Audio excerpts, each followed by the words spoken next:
Salam kebangsaan Indonesia, saudara-saudariku terkasih, sahabat yang budiman. Di dalam sesu, terutama dalam kitab Mengse, bab yang ke-7a, ayat 46-4, tertulis, Mengse berkata, cinta kasih Yao dan Sun tidak menyeluruh sama dalam menyayangi semua orang. Tetapi yang terutama ialah mencintai orang-orang bijaksana. Kita tahu bahwa Yao dan Sun adalah nabi purba di dalam Rujiao atau agama Konghucu. Mereka adalah nabi-nabi besar yang punya pengaruh ratusan bahkan ribuan tahun lamanya. Kita juga tahu bahwa seluruh agama dan keyakinan meninggikan cinta kasih tanpa perbedaan, dalam arti berlaku universal untuk seluruh umat manusia, segala bangsa, tanpa membedakan keyakinan, gender, atau asal-usul keturunan. Tapi kenapa kok dikatakan bahwa cinta kasih dari Yao dan Sun tidak menyeluruh? Para sahabat yang budiman, tentu kita semua menyadari bahwa sebagai manusia sesempurna apapun, dengan kekuasaan sebesar apapun, pasti punya keterbatasan. Tangan kita cuma dua, meskipun kita bisa menggunakan tangan-tangan orang lain.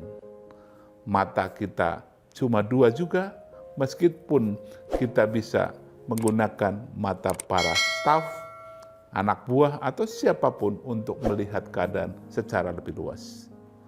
Tapi secara fisik, seorang pemimpin biasanya yang ditunggu adalah kehadiran langsungnya, ketersentuhan langsungnya, perhatian langsungnya. Maka tidaklah mungkin seorang yang sehebat apapun bisa menjangkau semuanya, meskipun dengan menggunakan teknologi. Nah, karena keterbatasan itu, maka di dalam hidup perlu ada namanya prioritas. Mana yang diutamakan? Ini bukan hal yang diskriminatif, tapi semata-mata karena kita sadar bahwa kita punya keterbatasan.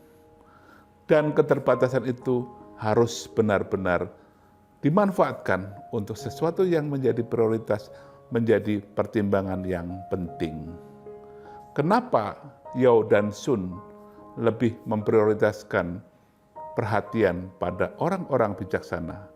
Kita harus paham bahwa kedua beliau itu adalah Raja Agung, Raja Suci, dan sekaligus Nabi besar.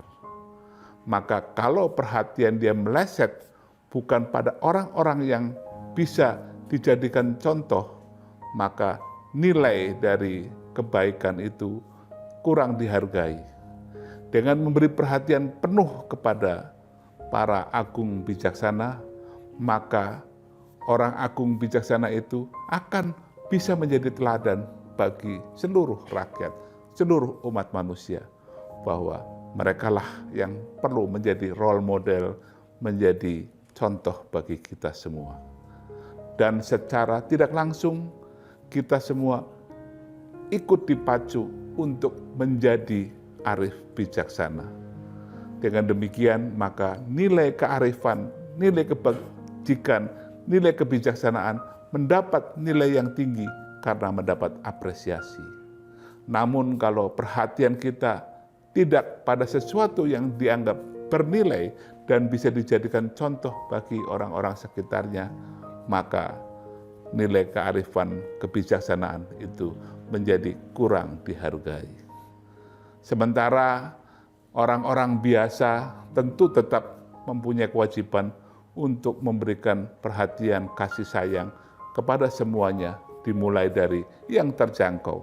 Otomatis yang paling bisa kita jangkau adalah lingkungan keluarga kita, dimulai dari ayah bunda, keluarga kita anak-anak, besan, menantu, dan segala macam, dan akhirnya terus melebar.